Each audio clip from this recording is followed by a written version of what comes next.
नमस्कार। Pentium point technical college द्वारा आयोजित इस ऑडियो वीडियो लेक्चर में बीकॉम इकोनॉमिक्स एवं बीकॉम ऑनर्स प्रथम सेमेस्टर के सभी छात्रों का आज दिनांक 2/5/2020 समष्टि अर्थशास्त्र की कक्षा में मैं डॉक्टर राकेश तिवारी आप सभी का स्वागत करता हूं। आज हम अपनी जिज्ञासाओं को जहां शांत करने वाले हैं वह प्रश्न है, राष्ट्रीय आय की अवधारणाएं कौन कौन सी हैं और बाजार कीमत पर सकल घरेलू उत्पाद या gross domestic product at market price को स्पष्ट करेंगे।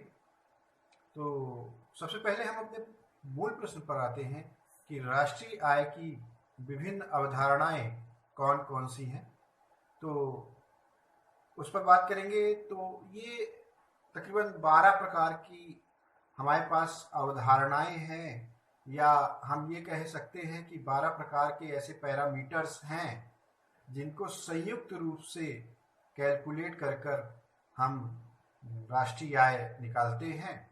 और ये जो वेरिएबल हैं 12 प्रकार के, वो निम्न प्रकार के हैं। तो मैं पहले आपको 12 प्रकार के वेरिएबल कौन कौन से हैं उसके विषय में बताता हूं, फिर उनके विस्तार को लेकर क्रमशः हम आगे भी बातें करते रहेंगे। तो ये क्रमशः है, नंबर 1 बाजार कीमत पर सकल घरेलू उत्पाद या gross domestic product at market price. दूसरा है बाजार कीमत पर सकल राष्ट्रीय उत्पाद या gross national product at market price. फिर तीसरा है बाजार कीमत पर शुद्ध राष्ट्रीय उत्पाद net national product at market price. फिर चौथा है बाजार कीमत पर शुद्ध घरेलू उत्पाद या net domestic price domestic product at market price. इसके बाद है शुद्ध घरेलू आय नेशनल डोमेस्टिक इनकम अथवा साधन लागत पर शुद्ध घरेलू उत्पाद national domestic product at factor cost. छठवां है सकल घरेलू आय ग्रॉस डोमेस्टिक इनकम अथवा साधन लागत पर सकल घरेलू उत्पाद gross domestic product at factor cost. सातवां है साधन लागत पर शुद्ध राष्ट्रीय उत्पाद net national product at factor cost अथवा राष्ट्रीय आय नेशनल इनकम। आठवां है साधन लागत पर सकल राष्ट्रीय उत्पाद gross national product at factor cost. फिर है निजी आय या प्राइवेट इनकम। फिर है व्यक्तिगत या वैयक्तिक आय अथवा पर्सनल इनकम। फिर है वैयक्तिक प्रयोज्य आय पर्सनल डिस्पोजेबल इनकम पीडीआई। फिर है राष्ट्रीय प्रयोज्य आय नेशनल डिस्पोजेबल इनकम एनडीआई। तो यह हमारे 12 प्रकार के वेरिएबल्स हैं या परिमाण हैं जिनके आधार पर हम नेशनल इनकम को कैलकुलेट करते हैं। तो आज हम पहले वेरिएबल यानी बाजार कीमत पर सकल घरेलू उत्पाद जीडीपी एट मार्केट प्राइस या gross domestic product at market price पर बात करेंगे। तो इसके स्टेटमेंट को सबसे पहले हम समझते हैं। एक लेखा वर्ष में किसी देश की घरेलू सीमा में सभी उत्पादकों, सामान्य निवासियों तथा गैर निवासियों द्वारा जितनी भी अंतिम वस्तुओं और सेवाओं का उत्पादन होता है उनकी बाजार कीमत के जोड़ को बाजार कीमत पर सकल घरेलू उत्पाद कहा जाता है। अर्थात कि एक वर्ष के अंदर एनआरआईज और रेसिडेंशियल व्यक्तियों के द्वारा जो भी उस देश की घरेलू सेवाओं में उत्पाद किया जाता है वह उसका जो अंतिम वस्तु है या सेवा है उसका जो बाजार मूल्य है उसके जोड़ को हम सकल घरेलू उत्पाद कहेंगे। इस सकल घरेलू उत्पाद की में 3 बातें प्रमुख रूप से हैं जिसे समझना आवश्यक है। घरेलू सीमा की बात की गई है। सामान्यतः सीमाएं भौगोलिक होती हैं या संवैधानिक होती हैं, लेकिन यहाँ पर आर्थिक सीमा की बात की गई है। अर्थात यदि भारत का कोई भी व्यक्ति किसी दूसरे देश में अपना इन्वेस्टमेंट करता है और उससे प्राप्त होने वाली आय होती है उसे हम सकल घरेलू उत्पाद में गिनेंगे। इसकी कुछ विशेषताएं हैं जिस पर हम बात करेंगे।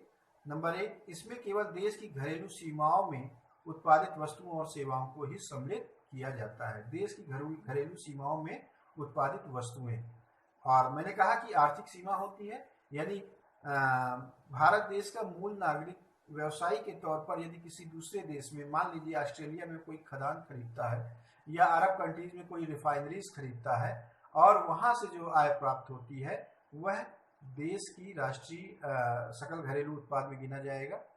इसके पश्चात यह उत्पादनों के सकल मूल्य का माप प्रस्तुत करता है। सकल ग्रॉस शब्द इसलिए जोड़ा गया है क्योंकि मूल्य ह्रास या स्थिर पूंजी पदार्थों के उपभोग का मूल्य भी शामिल होता है। जब किसी भी वस्तु का उत्पादन किया जाता है तो उसमें दो बातें प्रमुख रूप से होती हैं।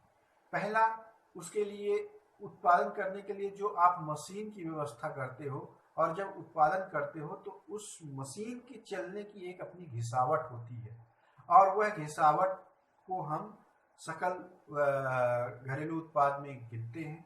उसके पश्चात आपने कोई लोन लिया है, आपने कहीं से कहीं से शेयर आपने बेचे हैं, उसका लाभांश आपको देना है, या बहुत सी ऐसी चीजें जो उत्पादन के माध्यम से आप लोगों से लेते हैं और बदले में उनका लाभांश उनको देते हैं, वह भी इसके अंदर गिना जाता है, गणना की जाती है।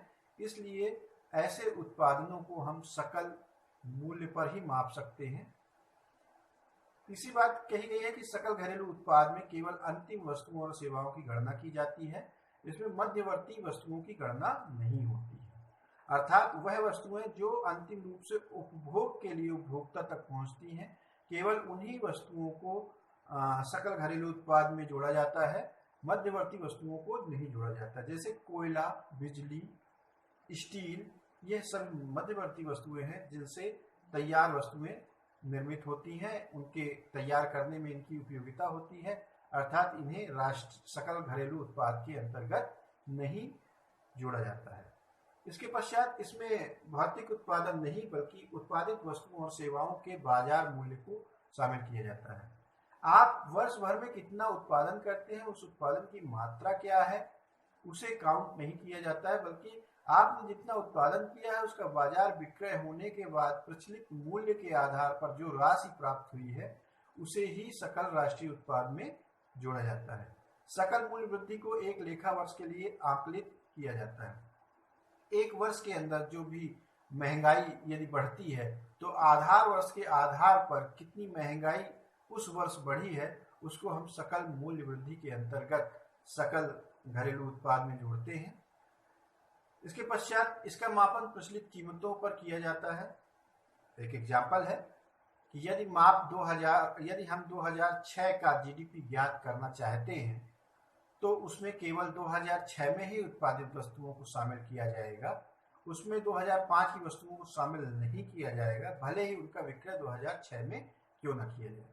सकल घरेलू उत्पाद में क्या होता है कि आप जो वस्तुएं उत्पादित करते हैं और जिस वर्ष बेचते हैं उसे ही शामिल किया जाता है। यदि आपने पिछले वर्ष कोई वस्तु 2005 में उत्पादित की हुई है और उसको इस वर्ष बेचना चाहते हैं तो उसको सकल घरेलू उत्पाद में नहीं शामिल करेंगे। इन्हें सबको संपूर्ण को सूत्र रूप में जब हम व्यक्त करते हैं तो जीडीपी एट मार्केट प्राइस बराबर एक वर्ष में देश की सीमा में कुल उत्पादित अंतिम वस्तुओं एवं सेवाओं का जो मूल्य होता है उसे शामिल करते हैं। तो यह थी हमारी सकल घरेलू उत्पाद की बात जो बाजार कीमतों पर थी। कल हम नए चर पे बात करेंगे।